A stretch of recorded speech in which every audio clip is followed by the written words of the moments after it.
और श्री रामचरितमानस में जो चौपाइयां हैं ये महामंत्र है। और जिसने अपने जीवन में एक भी चौपाई को जीवन में उतार लिया, तुलसीदास जी ने ये साधन दिया है। अगर एक चौपाई का अर्थ जीवन में उतार लिया, अनुकरण कर लिया, उस व्यक्ति का जीवन सार्थक हो जाता है। बालकांड की लीला यहां से शुरू है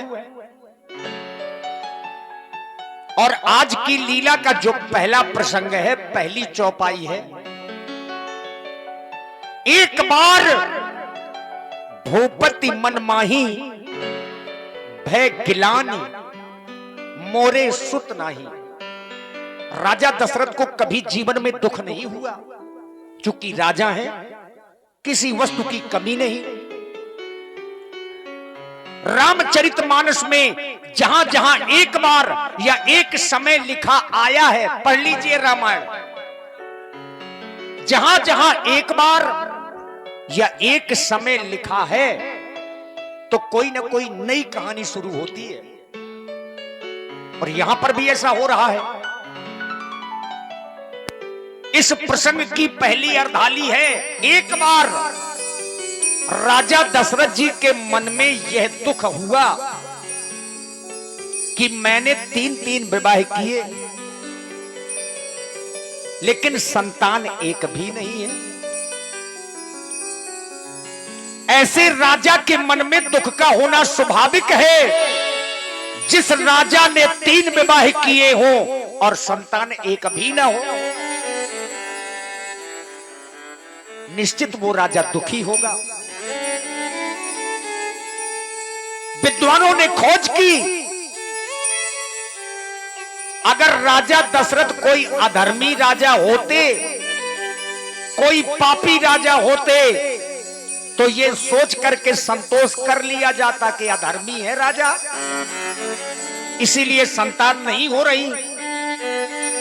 लेकिन राजा दशरथ तो धर्मात्मा है, आखिर इन्हें संतान क्यों नहीं हो रही? अब वो भी 3 विवाह के बावजूद। जब खोज की गई तो खोज में एक ही चीज निकली। लंका के राजा रावण ने ना मरने का पूरा प्रबंध कर लिया है। रावण ने ब्रह्मा जी की तपस्या की। जब ब्रह्मा जी सामने आए तो रावण ने पूछा कि हे पितामह, हे ब्रह्मा जी, मेरी मृत्यु किसके द्वारा होगी? तो ब्रह्मा जी ने बताया कि हे रावण, तुम्हारी मृत्यु दशरथ के पुत्र के द्वारा होगी। रावण चिंतित हुआ। अब उसने ब्रह्मा जी से वरदान मांगा कि अगर आप मेरी तपस्या से प्रसन्न हैं तो हे ब्रह्मा जी, मुझे ऐसा वरदान दो कि राजा दशरथ के शुक्र संभूत कोई पुत्र ही न हो। ऐसा वरदान मांगा। और जब वरदान मांगा तो ब्रह्मा जी को एवं वस्तु कहना पड़ा। और यही कारण है कि रावण के वरदान मांगने की वजह से राजा दशरथ के कोई पुत्र नहीं हो रहे। अब पुत्र होना भी नहीं है, शुक्र संभूत तो होंगे ही नहीं। कभी कभी दिया गया श्राप व्यक्ति के जीवन में वरदान का काम कर जाता है। एक पौराणिक कथा आपने सुनी होगी। जिस समय श्रवण कुमार को बाण लगा, राजा दशरथ जल लेकर के गए, तो श्रवण कुमार के अंधे माता पिता ने एक श्राप दिया राजा दशरथ को कि जिस तरह से पुत्र वियोग में हमारे प्राण निकल रहे हैं, तो हे राजन, तुम्हारे भी प्राण पुत्र वियोग में ही निकलेंगे। अच्छा, प्राण तो तब निकलेंगे जब राजा दशरथ के कोई संतान होगी।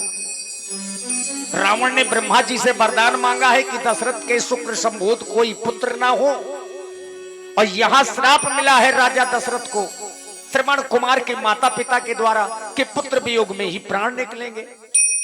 तो आज श्राप भी वरदान बनने जा रहा है। लेकिन शुक्र संभूत पुत्र होने नहीं है। अब या तो यज्ञ होगी, गुरु की कृपा होगी, मुनियों की कृपा होगी, लेकिन शुक्र संभूत पुत्र नहीं होंगे। तो आज की लीला का पहला प्रसंग यहीं से है। हमने आपको बताया कि राजा दशरथ के संतान क्यों नहीं हो रही। रावण ने वरदान मांगा है, लेकिन अब पुत्र कैसे प्राप्त होंगे, किसकी कृपा से मिलेंगे? आइए इसी प्रसंग के माध्यम से देखें।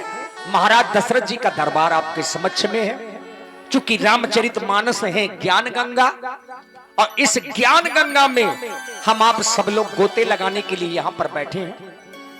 हमारा प्रयास यही होगा कि एक एक चौपाई का सटीक अर्थ आप लोगों तक पहुंचे, और अगर कोई चौपाई आपके समझ में ना आ रही हो तो निसंदेह आप हमारे तक चौपाई के माध्यम से अपनी बात को रख सकते हैं। और हमारा प्रयास ये होगा कि एक एक चौपाई का सटीक अर्थ, चूंकि मानस में सब कुछ नहीं है, मानस तो रस है, बाकी चीज कुछ पुराणों में भी है, कुछ उपनिषदों में भी है।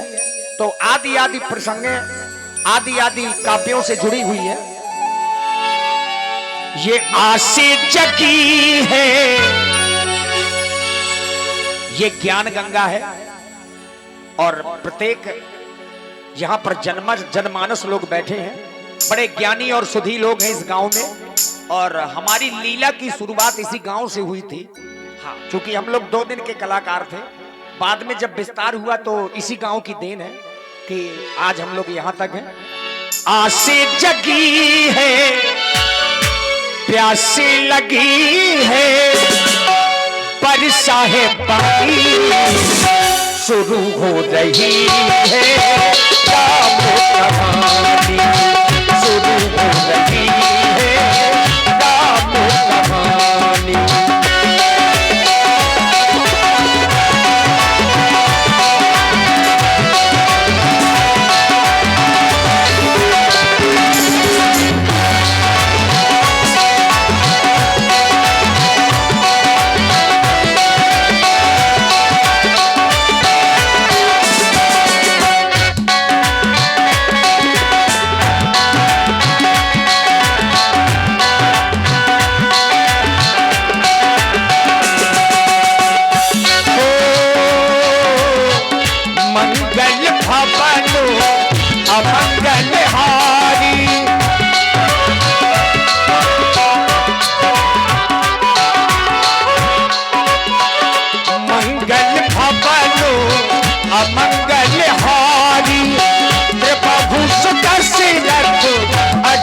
बिहारी प्रभु दशरथ अजो बिहारी, एक बाने भूपति मन माही,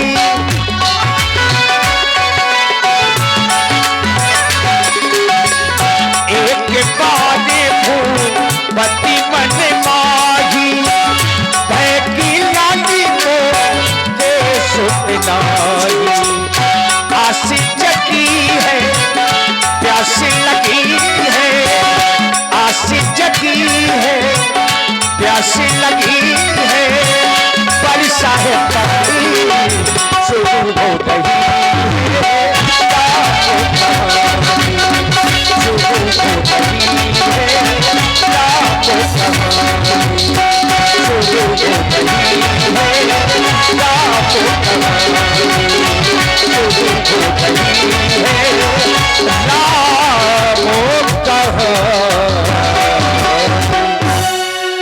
बोलिए महाराजा भी महाराजा चक्रवर्ती महाराज दशरथ की जय हो। और लीजिए वर्तमान समय के बहुत ही अच्छे चौमुखी कलाकार के रूप में आदरणीय श्री राम बाबू सिंह जी, जो ग्राम धौहल से पधारे हैं और सुंदर महाराज दशरथ जी के अभिनय को अभिनीत कर रहे हैं। हुई धर्म की उन्नति सकल पाप की क्षय, एक बार सब मिलकर बोलो महाराज दशरथ की जय, महाराज दशरथ की जय। सितारे हिंद का रुतबा रहे सरकार का आला, हमेशा खुश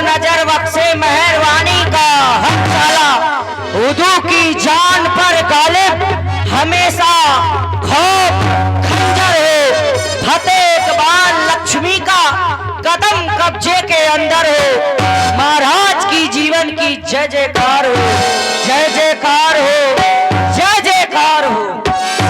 और प्रस्तुत मंगलाचरण में बड़े भैया श्री राजेश द्विवेदी जी, पूर्व राम जी के अभिनेता, ग्राम बिहुनी, आपकी ओर से पुनः 100 पुष्प मुद्राएं व्यासपीठ के सभी कलाकारों के लिए प्रदत्त हुई। साधुवाद। अष्ट मंत्रियों में श्रेष्ठ मंत्री सुमंत जी, महाराज आप तो जानते हैं जब भी हम अपने इस अयोध्या के सिंहासन, सूर्यमुखी सिंहासन पर आसीन होते हैं, सर्वप्रथम आप मंत्रियों से अपनी इस प्यारी प्रजा का हाल जाना करते हैं। और हाल जाना क्यों करते हैं? क्योंकि ऐसा शास्त्र कहते हैं कि जिस राजा के राज में यह प्यारी प्रजा दुख पाती है वह राजा नरक का गामी होता है। क्योंकि बजे ताली युगल कर से नियम तो ये सदा से है, यदि राजा है प्रजा से तो ये प्रजा भी राजा से है, एक दूसरे के पूरक माने जाते हैं राजमंत्री। फिर जिस राजा के राज में यह प्यारी प्रजा दुख पाती है वह राजा नरक का गामी होता है, ऐसा हमारे शास्त्र कहते हैं। जासु राजे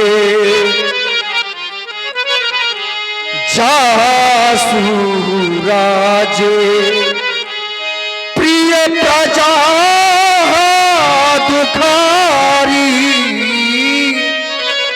सो न पुअवस सो न पुअवस नरके अधिकारी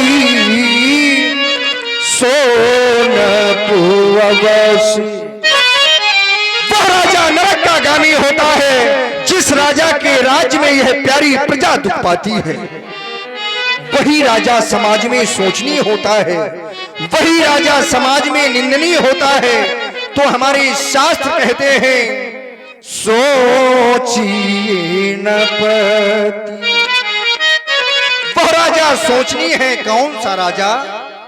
सोचिए न पति जो नीति न जाना, जेहि न प्रजा जेहि न प्रजा प्रिय प्राण समान जेहि न प्रजा। जिस राजा को यह प्यारी प्रजा निज प्राणों की भांति प्रिय नहीं होती, जिस राजा को यह प्यारी प्रजा निज पुत्रों की भांति प्रिय नहीं होती, वो राजा समाज में भी सोचनीय है। ऐसा राजा कभी संसार में यश कीर्ति को प्राप्त नहीं कर सकता, क्योंकि राजमंत्री महाराज व्यक्ति बहुत सा धन एकत्र कर लेता है, बल एकत्र कर लेता है, परिवार होने के कारण यदि व्यक्ति के जीवन में अहंकार आ जाता है तो उस व्यक्ति का जीवन गर्त की ओर चला जाता है, उस व्यक्ति के जीवन का विनाश हो जाता है। तभी तो आज हमारा यह हृदय कहने के लिए बार बार बात कर रहा है कि धन पद पल पाकर,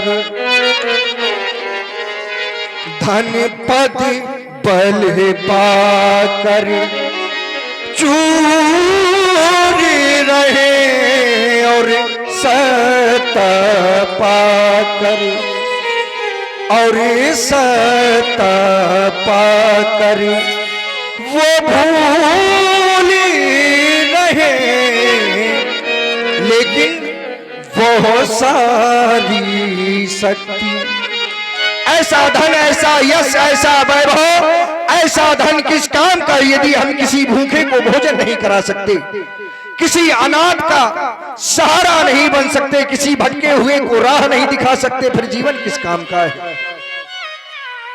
वो सारी शक्ति निरर्थक है जो काम किसी के आ ना सके, वह सब बेकार है।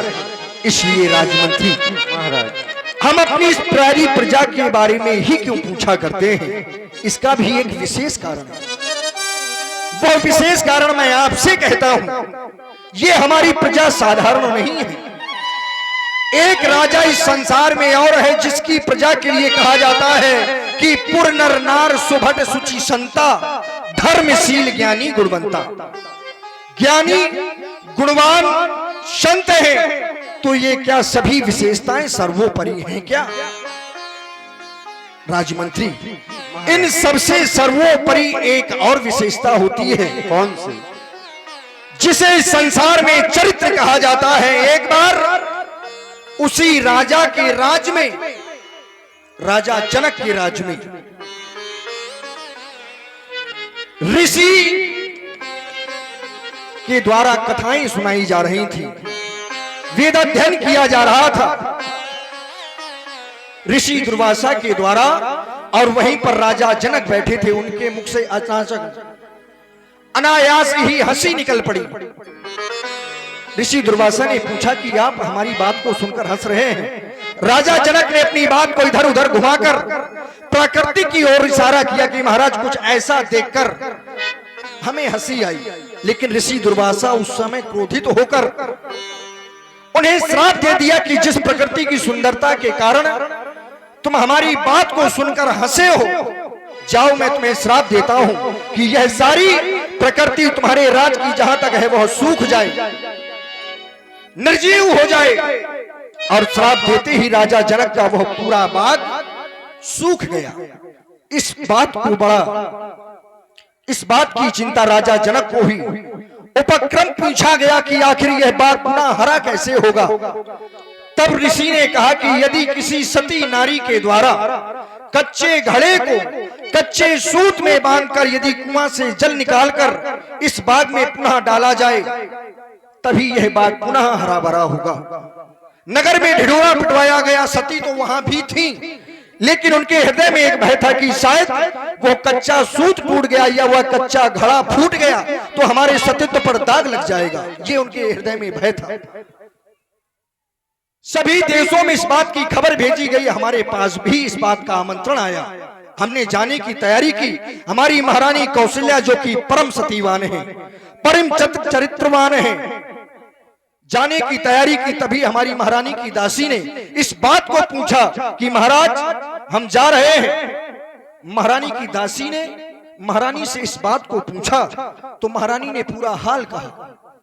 उस दासी ने कहा कि महारानी आपको जाने की आवश्यकता नहीं है, यदि आप कहें तो मैं स्वयं जाकर उस बाग को हरा कर सकती हूँ। महारानी ने यह बात हमें बताई। हमने कहा केवल बाग को हरा करना है, वहां जाने की विशेषता नहीं है। कोई भी हो। पालकी सजवाई गई। अयोध्या से दासी मिथिला पहुंची और उस दासी ने वह कर्म कर दिया कि कच्चे घड़े से कच्चे सूत से उस बाग को पुनः हरा कर दिया। तब से राजा जनक का हमारे यहाँ निमंत्रण नहीं आता। वो इस बात से सभीत रहते हैं कि जब एक दासी, अयोध्या की एक दासी ने इतना बड़ा कार्य कर दिया और यदि हमने आमंत्रण भेजा तो शायद कोई दास आकर हमारे यहाँ कोई ऐसा कार्य ना कर जाए जिससे हमें शर्मिंदा होना पड़े। ऐसी हमारी यह प्रजा है। ऐसी प्रजा के लिए हमारा यह जीवन बहुत छोटा है। हम ऐसी प्रजा के कारण अपने इस जीवन का निर्वाह कर रहे हैं। राजमंत्री, आज पुनः हमारी इस प्यारी प्रजा की प्रसन्नता कही जाए, कुशलता कही जाए।